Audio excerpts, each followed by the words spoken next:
BTR হ'ল আৰু আপুনি বিটিআৰৰ অন্যতম যি আয়োগ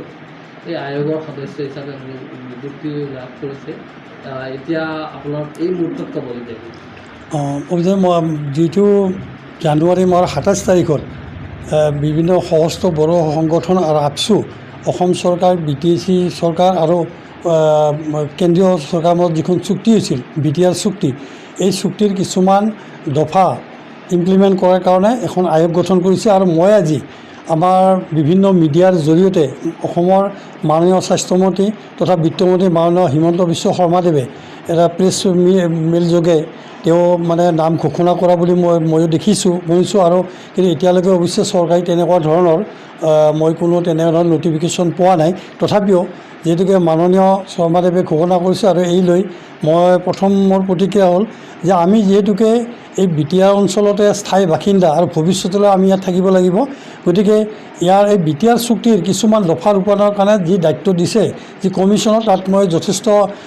মই সুখী হৈছোঁ আৰু মই অসম চৰকাৰক ধন্যবাদ জ্ঞাপন কৰিছোঁ। মই ভাবোঁ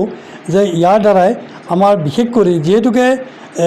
অন্যান্য জনজাতিৰ কাৰণে জয়ন্ত বসুমতাৰী সুকীয়া কয় আৰু অন্যান্য জাতি জনগোষ্ঠীৰ কাৰণে তেনে মোক দায়িত্ব এটা দিয়া বুলি মই ইতিমধ্যে মাননীয় ডক্টৰ হিমন্ত বিশ্ব শৰ্মাদেৱৰ যিটো প্ৰেছ মিট তাৰ জৰিয়তে মই গম পাইছোঁ। গতিকে মই ভাবোঁ যে নিশ্চয় কিছুমান মানুহৰ আমাৰ বিভিন্ন ধৰণৰ তেনেধৰণৰ সমস্যা উত্থাপন কৰি আহিছে বা বিভিন্ন আপত্তিও দৰ্শাই আহিছে। এইবিলাক এতিয়া আমি যিহেতুকে আয়োগত মোক এজন সদস্য কৰি দিছে যে আমি অন্যান্য যিবিলাক জনগোষ্ঠী এই জনগোষ্ঠীসমূহৰ সমস্যাবিলাকৰ ক্ষেত্ৰত আৰু বিশেষকৈ কিছুমানে আগৰ পৰাই BTCত যিটো আগৰ BTC আছিল এতিয়া বিটিআৰ হ'ল, তাত তেওঁলোকে থাকিব নিবিচাৰে, তাৰ পৰা তেওঁলোকে ওলাই যাব বিচাৰে আৰু কিছুমান গাঁও সীমামূৰীয়া তেওঁলোকে বিটিআৰত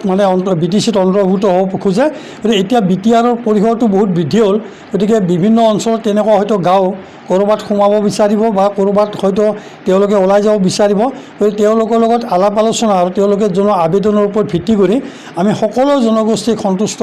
কৰিব পৰাকৈ আমি এই যিটো ইমান দিনীয়া এটা আপত্তি বিশেষ কৰি আৰু আপত্তি আৰু সমস্যাটোৰ সমাধান কৰিব পাৰিম বুলি ভাবিছোঁ। আৰু লগতে আজি এটা দেখিছোঁ মই মাননীয় হিমন্ত বিশ্ব শৰ্মা ডাঙৰীয়াই এটা প্ৰেছ মিটতে কৈছে যে যিটো আমাৰ এইবাৰ বিটিআৰৰ যিটো BTC 40টা সমষ্টি আছিল এইটো পৰিসৰ বৃদ্ধি কৰি 60টালৈ বৃদ্ধি কৰিব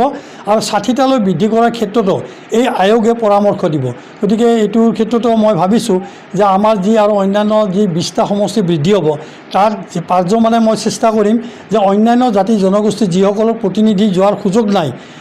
এই বিটিআৰত, তেওঁলোকেও যাতে কোনো সমষ্টিবিলাকৰ জৰিয়তে বিটিআৰত তেওঁলোকে যাতে প্ৰতিনিধিত্ব কৰাৰ সুযোগ পায়, তাৰ কাৰণে আমি যিমান পাৰোঁ আয়োগে আলাপ আলোচনাৰ মাজেৰে এইটো সমাধান কৰিম।